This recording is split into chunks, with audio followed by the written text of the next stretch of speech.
Hi, Tabby. Hello, Janelle. Good morning. Welcome back. Thank you. It's Good good to, to be here. Good to yes, see you again. absolutely. Good to see you. Well, we're continuing our chats on advocacy. And this week, we're going to talk about our children.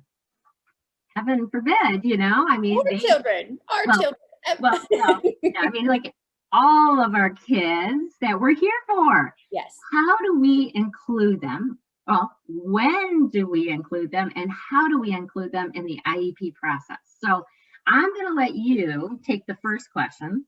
Let's see, and give you a minute to kind of answer the question, when to include our children into the IEP process. We know that that's important.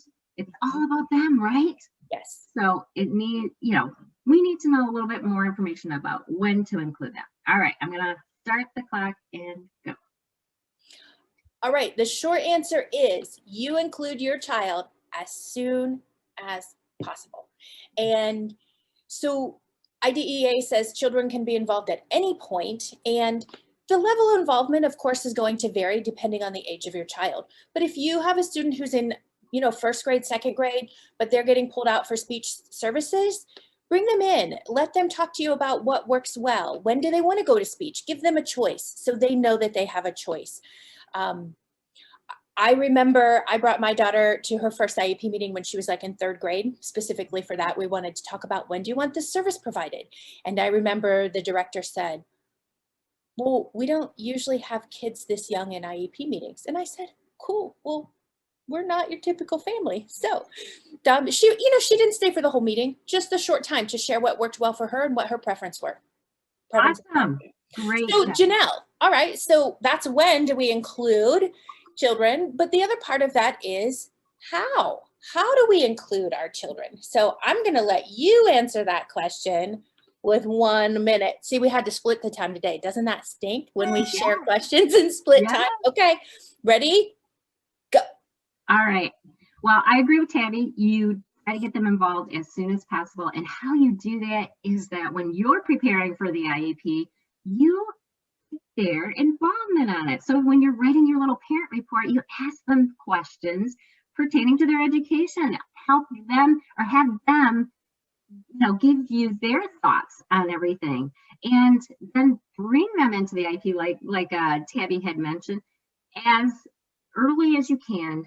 And think about it this way: even if you can bring them in, say hi to everybody in the team. I remember doing this with my son when he was only, I think, 4 or 5. Some of the people didn't know who he was, and he was in the classroom just down the hall. So they brought him in, and he came in and he said hello to everybody. And then we were able to have a discussion about the team. This is your team that's working to help you. And he started becoming the process. Oh no! And then he wrote his own reports and his own PowerPoints and really got involved in it. I'm sorry, I have to go over. Go ahead. So important. It's about our kids. So yeah, I mean, you want them to be involved in a part of their education process so that they can become advocates themselves. And it's their future, it's their life. They have to be a part of it.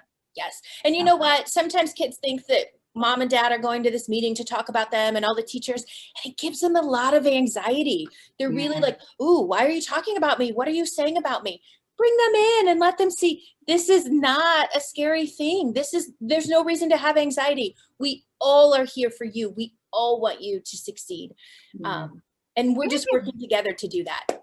Yeah, it can build their confidence too, to hear all the great things that everybody's saying about them, because you really want to include them for that part of the IEP when we're really talking about the great things. Yes. And, I remember one time I wrote a goal for my daughter, the team wrote a goal for my daughter. We thought, oh, this is a really great goal. And then she's like, nope, not doing it. And we were like, and of course I'm like, come on, right? Like this, you need to do this. And the teacher's like, I'm not making her do it. And my daughter's like, So that's why you want your student there. You want their buy-in. You want them to have a say in their education.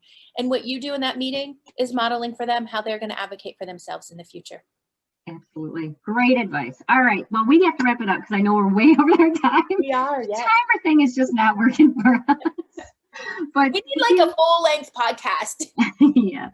Well, thank you for watching another episode of Advocacy That, and we will see you next week. All right. Bye. Bye.